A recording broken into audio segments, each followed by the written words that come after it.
Wall Street Memes Casino, I'm fine. and Sportsbook.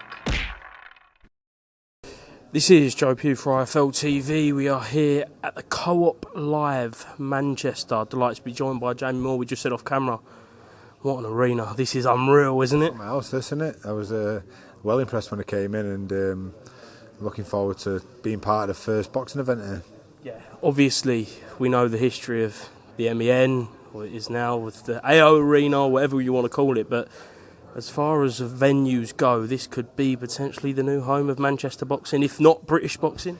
Yeah, of course, it's huge, like 25,000. So, you can always set it out for less than that if you need to. But some of the biggest fights in Britain will take place in this arena over the next sort of 20, 30 years or whatever. So it's a privilege to be part of the first one. Yeah, as you say, first one, here to officially announce it today. Jack Caroll takes on Regis Prograis. I know it was announced in Birmingham a few weeks ago, but speaking to anyone who knows anything about boxing, this is the best fight that can be made in the £140 division that doesn't involve a world title, isn't it? Yeah, absolutely, and that's the reason why, sort of, when names got mentioned, when we was looking at, obviously we was looking to try and get a world title shot. Eddie said just at this moment in time it's not going to be an option, but if you want to stay busy, there's a date, the 24th of August at the new Co-op Arena in Manchester. We can get someone for there, but it'll have to be someone decent, and we got a list, and the top of it was Regis Prograis in terms of sort of if you was working your way down from world rankings, and Jack said, let's do Regis. I've always believed that I was capable of beating Regis. It's the best seller for a venue like that, and I don't want a marking time fight where I'm just going in there beating someone who everyone's going to expect me to beat. I want to be in there and be challenged and take something from it, because going the rematch with Josh Taylor, it was a much better fight to watch, and the reason it was a much better fight was because it was so much more competitive in that middle part, because Josh really brung it, and those are the type of fighters or scenarios what bring out the best in Jack. And then he come out and he turned it around by the end, and he come through it, and he's still learning, he's still improving, he's still progressing, and the lessons from that fight are going to make him better in the long run, and he's going to put those into practice against Prograis.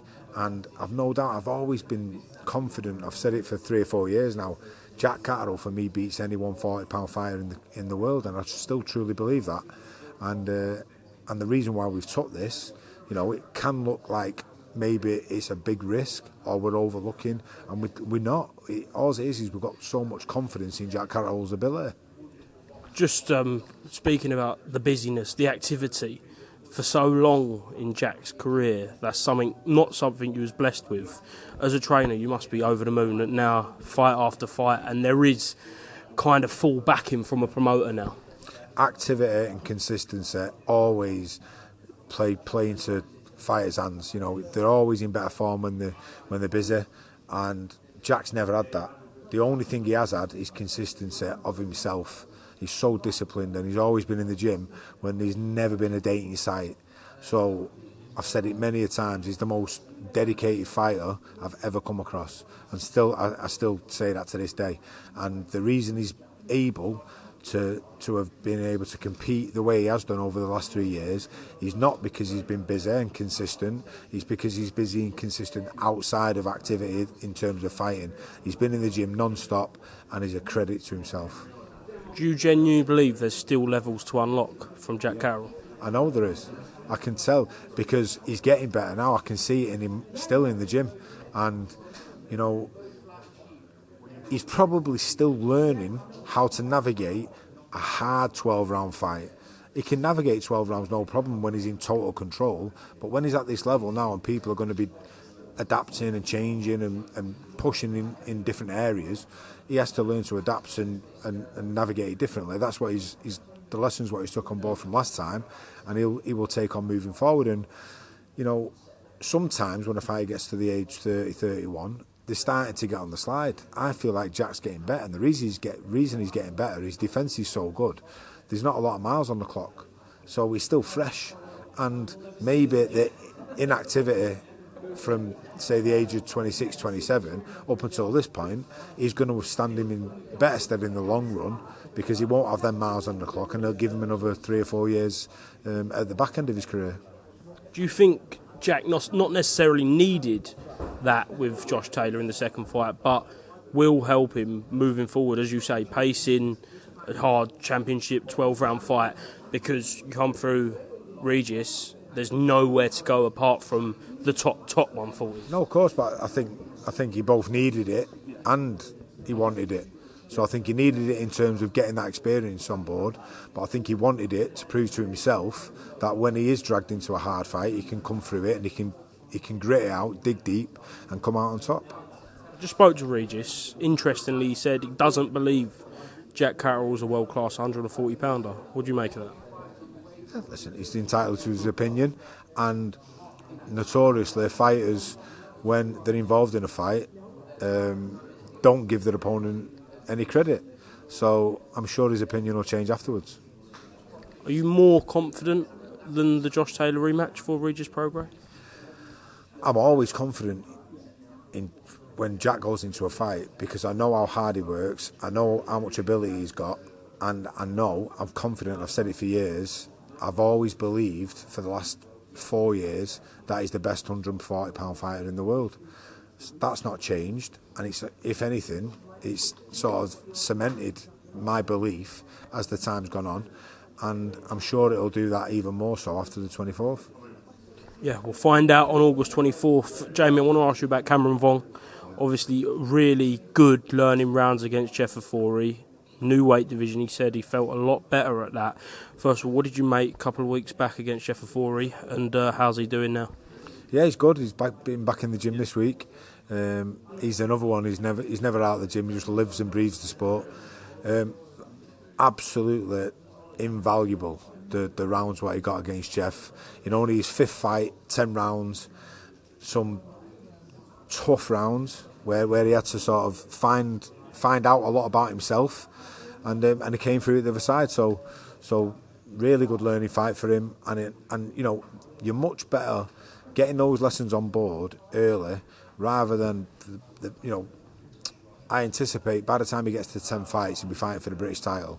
You don't want to be going in fighting, you know, a decent level British fighter over 12 rounds without having some of those lessons on board what he got against Jeff.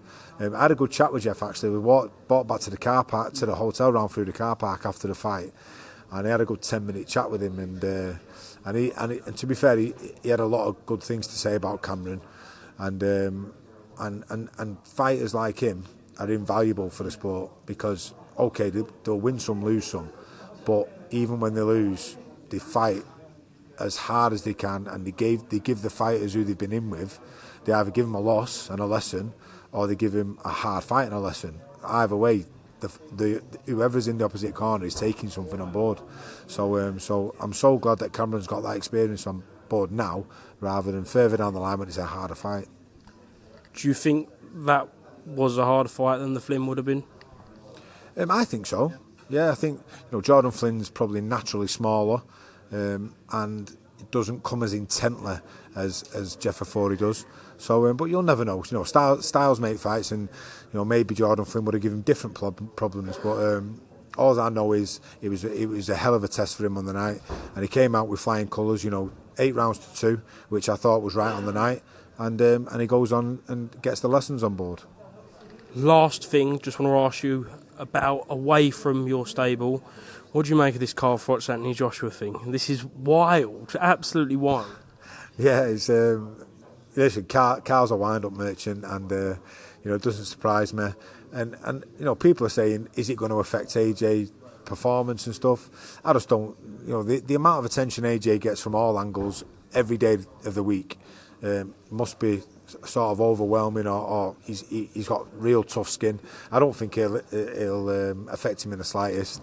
But nonetheless, Carl Froch just loves to wind people up. What do you think would happen if they actually come face to face? Obviously, they're not going to start throwing punches, but they clearly don't like each other. Mate, I wouldn't want Anthony Joshua to grab me by the throat, that's for sure. And I'm pretty, you know, I don't even know if he would. I know they know each other. They go back a long way, you know, especially going back to when Rob was training Carl and he was training in the gym together. Maybe AJ will go, why have you mugged me off for putting it on social media? You know, that was a personal conversation between us, which I would understand that, but Carl just loves winding people up, and I find him hilarious. I think he's just he's proper funny, and you know, he's probably not as personal as it's being made out to be in public. Do you know what I mean? Excellent, Jamie. I think the press conference is about to start. Who'd you back in a fight, Sam Jones or Evans Tobler over there? Evans who? Have you not seen him? No. Evans Tobler, he started on Devin Haney's team. He's part of Regis Prograis. It's the big ball guy. Yeah, and I'll be honest with you, I'm not backing Sam. Yeah. I think Sam said he was going to try and stir the pot before he saw what he actually looked like, and now he's backtracked. I'm not sitting in between him and Sam. I'm sitting on the outside of Sam. Yeah. Yeah, I'll stand well the next room away. Jamie, thank you very much, mate.